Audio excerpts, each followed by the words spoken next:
आप सभी को ज्ञान का प्रणाम। मैं भारत सरकार की एक महारत्न कंपनी में इलेक्ट्रिकल इंजीनियर हूँ, प्रेरक वक्ता और लेखक हूँ। लोग मुझे एक कवि और एक एंकर के रूप में भी बहुत पसंद करते हैं। मैंने 2 किताब लिखी है। पहली सब कुछ संभव है, अगर यकीन है फिर सब कुछ संभव है, और दूसरी प्रभावी संवाद कला, बोलने का, सुनने का और समझने का गुण इस किताब की सहायता से आप विकसित कर सकते हैं। पब्लिक स्पीकिंग का गुण आप डेवलप कर सकते हैं इस किताब की सहायता से। अभी मैं आपको अपनी पहली किताब सब कुछ संभव है से डॉक्टर APJ अब्दुल कलाम के बारे में कुछ बताने का प्रयास करता हूँ। इतने बड़े व्यक्तित्व के बारे में बात करके मैं खुद गौरव का अनुभव कर रहा हूँ। आइए बात करते हैं। देखिए, घोर गरीबी में पैदा हुआ एक बालक, जिसकी शिक्षा के लिए उसके घर वालों को गहने तक बेचने पड़ते हैं, जिसे अपने बचपन के दिनों में अखबार तक बेचने पड़ते हैं, वो आगे चल कर के प्रसिद्ध वैज्ञानिक, मशहूर लेखक और देश के करोड़ों करोड़ों लोगों के हृदय का हार, भारत का राष्ट्रपति डॉक्टर अब्दुल कलाम बन जाता है, जिसे लोग मिसाइल मैन के नाम से जानते हैं। जिनके महान और प्रेरक व्यक्तित्व से पूरी दुनिया प्रेरणा लेती है, जो विदेशों का शानदार करियर छोड़कर देश सेवा का रास्ता अपनाते हैं, जिन्हें पद्म भूषण, पद्म विभूषण और देश का सर्वोच्च नागरिक सम्मान भारत रत्न से नवाजा जाता है। उनका कहना था कि इंसान को कठिनाइयों की आवश्यकता होती है, क्योंकि सफलता का आनंद उठाने के लिए यह बहुत आवश्यक है। देखिए, मैं हमेशा ऐसा सोचता था कि क्या यह संभव है कि किसी व्यक्ति को हर धर्म, हर जाति और हर उम्र के लोग पसंद करें? क्या यह ऐसा हो सकता है? कोई ऐसा शख्सियत हो सकता है जो कि राजनीति में हो और उसे हर पार्टी के लोग पसंद करें? क्या कोई ऐसा हो सकता है जिसे हर क्षेत्र और हर देश के लोग प्यार करें? क्या कोई ऐसा महान व्यक्ति हो सकता है जिसे हर उम्र के लोग प्यार करें और अपना आदर्श बना सकें? क्या ऐसा व्यक्तित्व हो सकता है जिसे धरती से जाने के बाद हर व्यक्ति को ऐसा लगे कि उसने कुछ खो दिया है? क्या कोई इतना प्यार किसी व्यक्ति से कर सकता है? क्या कोई महापुरुष ऐसा हो सकता है जो अपना सब कुछ समाज के लिए न्यौछावर कर दे? क्या कोई ऐसा भी हो सकता है जो देश का सर्वोत्तम पद, सर्वोत्तम सम्मान प्राप्त करने के बाद भी बहुत सरल और सहज है? ऐसे महान व्यक्ति थे हमारे प्रिय डॉक्टर APJ अब्दुल कलाम। एक बेहद ही साधारण परिवार में जन्म लेकर देश का सर्वोच्च पद और सम्मान हासिल किए। जब तक जिए, समाज कल्याण के लिए प्रयासरत रहे। तमिलनाडु के रामेश्वरम में जन्म लेने वाले हमारे 11वें राष्ट्रपति सही मायनों में राष्ट्र के गौरव थे। वे कहते थे कि बड़े सपने देखो। समाज में जो कुछ भी इतनी अच्छाइयाँ हैं, वो ऐसे ही महापुरुषों की देन है। वे हर धर्म की किताबें पढ़ते थे। जीवन भर अविवाहित रहते हुए भारत माँ के सच्चे सपूत डॉक्टर अब्दुल कलाम साहब ने हर व्यक्ति का भला चाहा और भारत का खूब मान बढ़ाया। सच ही कहा गया है, पसीने की स्याही से जो लिखते हैं इरादों को, पसीने की स्याही से जो लिखते हैं इरादों को, उनके मुकद्दर के सफ़ेद पन्ने कभी कोरे नहीं होते, कभी कोरे नहीं होते। ये सब मैं अपनी किताब सब कुछ संभव है से बता रहा हूँ कि आप कितनी भी गरीबी में जन्म लिए हैं, अखबार भी बेच रहे हैं, तो भी आप राष्ट्रपति के महान सम्मानित पद पर पहुँच सकते हैं।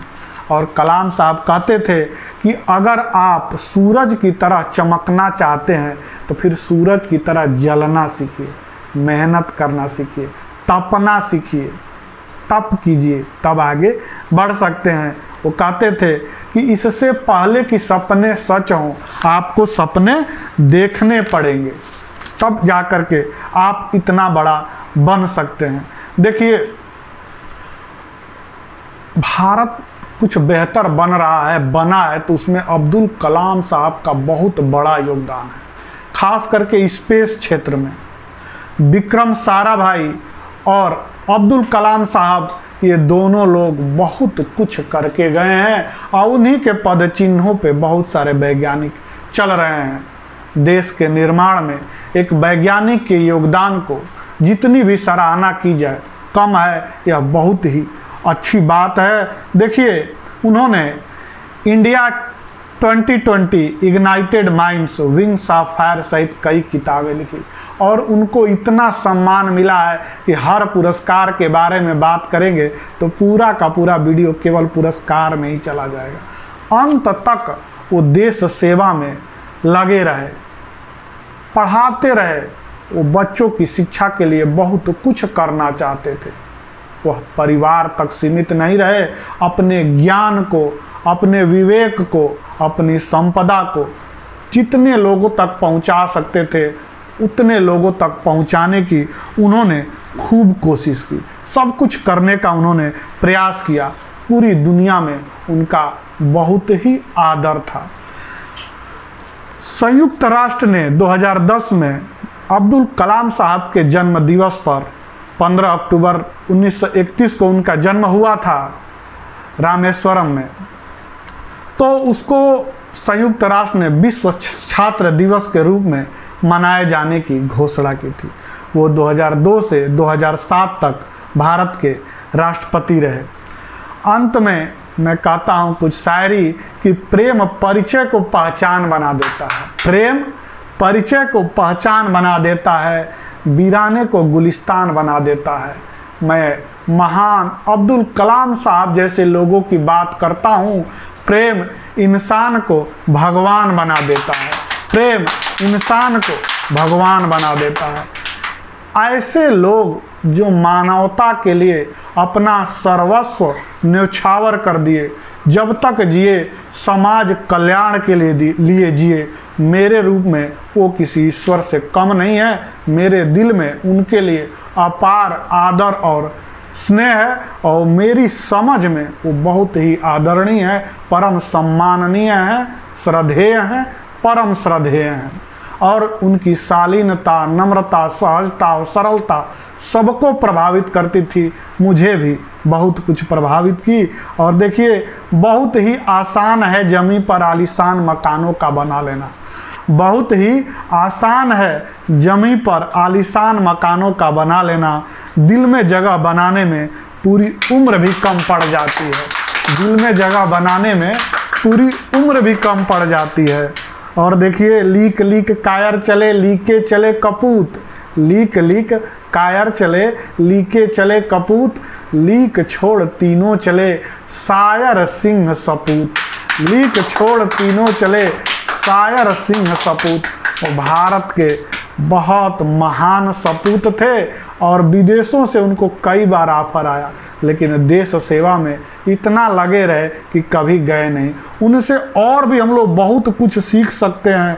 वो हर धर्म की किताबें पढ़ते थे, हर धर्म के लोगों से वो चाहते थे कुछ सीखने का प्रयास करें। एक ज्ञानी के लिए धर्म की और देश की कोई सीमा नहीं होनी चाहिए। मैंने अपनी किताब लिखने में हर देश की यात्रा की, हर देश के महान विद्वानों से सीखने का प्रयास किया। हर यात्रा करने का मतलब हर देश के लोगों से के बारे में जाना, समझा, तब जाके यह किताब लिखी। तो विद्वान के लिए न जाति की सीमा होना चाहिए, न धर्म की सीमा होना चाहिए। वो सबसे सीखने का उसे प्रयास करना चाहिए। और ख़ासकर हमारे डॉक्टर APJ अब्दुल कलाम साहब ने यह करके दिखाया। वो कहते थे कि विज्ञान और आध्यात्म अलग नहीं है, एक दूसरे के पूरक हैं और सच मायने में सही ज्ञानी व्यक्ति अध्यात्म की तरफ अपने आप ही चलता चला जाता है और सरल होता जाता है। विज्ञान में अध्यात्म सहायक है, विरोधी नहीं।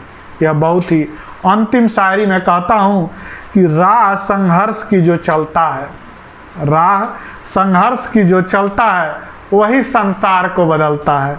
जिसने रातों से जंग जीती वही सूर्य बनकर निकलता है, वही सूर्य बनकर निकलता है। इतने महान व्यक्ति से बहुत कुछ सीख सकते हैं। इतने महान व्यक्ति के बारे में सब कुछ बताना एक वीडियो में संभव नहीं है। यह यात्रा जारी रहेगी। बहुत बहुत धन्यवाद। प्रणाम।